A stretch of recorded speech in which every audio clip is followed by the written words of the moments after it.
Lumabas na ang dahilan ng pagpupumilit ni Daniel Padilla ng paglapit kay Catherine Bernardo.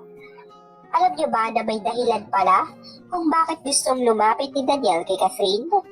Dahil sa dala ng kalasingan ni Daniel? Dahil sa naparami na ang nainom sa nasabing event? Mukhang nagkaroon na ito ng lakas ng loob para mag-confess kay Catherine.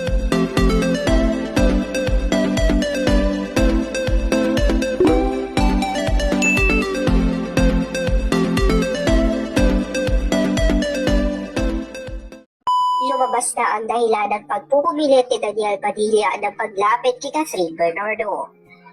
Alam niyo ba na may dahilan pala kung bakit gustong lumapit ni Daniel kay Catherine? Dahil sa dala ng kalasingan ni Daniel? Dahil sa naparami na ang nainom sa nasabing event? Mukhang nagkaroon na ito ng lakas ng loob para mag-confess kay Catherine. Ayon sa ating nabasa, maraming attempt na pala na gustong makausap ni Daniel si Catherine. Dahil may confession ito. Alam niyo ba kung ano ang confession ni Daniel? Gusto lang naman sabihin ni Daniel kay Catherine na mahal niya pa rin ito. At alam niyo ba na maraming nakarinig ng confession na iyon matapos itong awatin?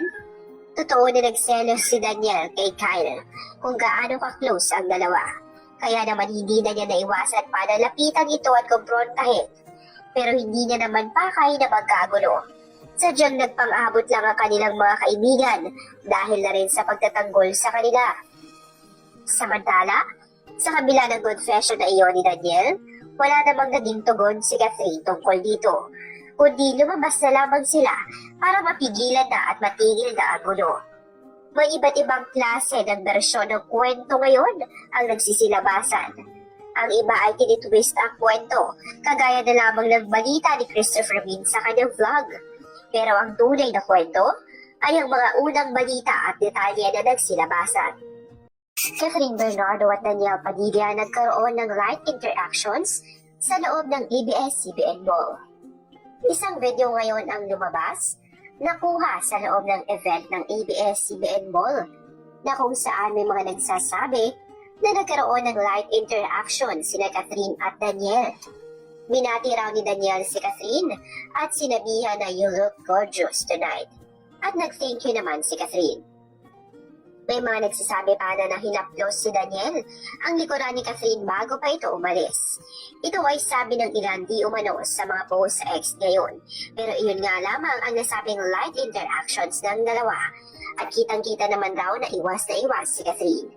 Samantala, may mga videos naman na lumabas si Catherine na kung saan enjoy ito sa party. Nasa harapang banda nga ito nakaupo. At makikita sa video, nakatabi niya at nakasandal pa ang ulo nito kay Darren Espanto habang nag-e-enjoy sila sa music ni DJ MOD. May ilan na nagsasabi na tipsy na raw si Catherine ng mga pagkakataon na iyan. Pero alam naman natin na kapag may mga events ay ganoon talaga si Catherine kapag nakakainom na. At alam din natin noon pa man at sinasabi niya na mataas ang kanyang tolerance pagdating sa alcohol. Samantala, may lumabas rin na video ni Daniel na kuha after party na kung saan palabas na ito ng Soler. Makikita rin na nag-enjoy ito at mukhang lasing na rin.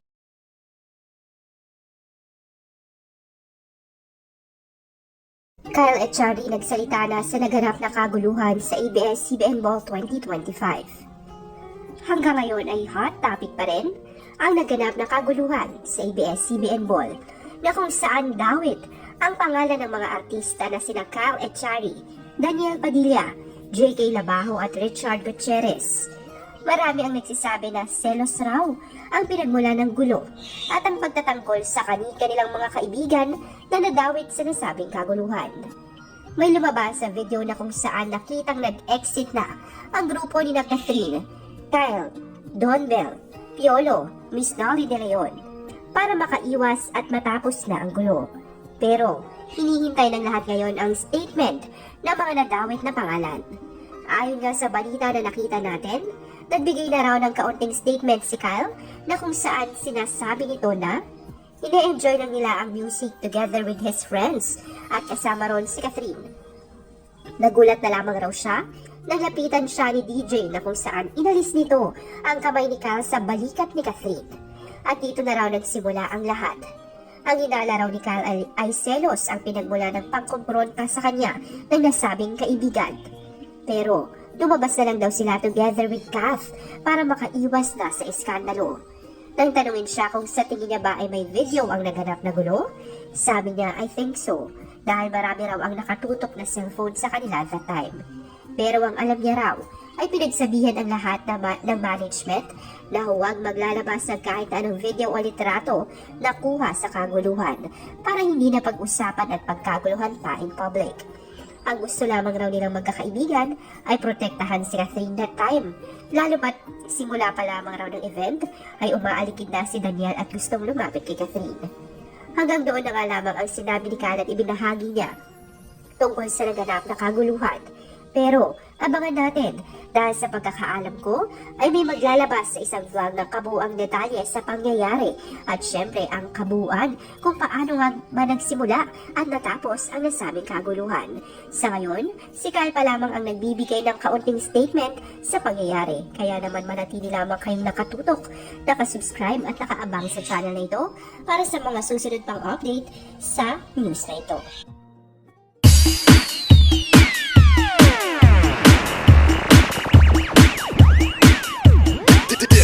The mix of DJ Darvin. Hands up, up, up, up, hands up, yeah. Hands up, up, up, up, hands up, yeah, yeah. Hands up, up, up, up, hands up, yeah. Hands up, up, up, up, hands up, yeah, yeah. Up, up, up, up, up, up, up, up, up, up, up, up.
Darling,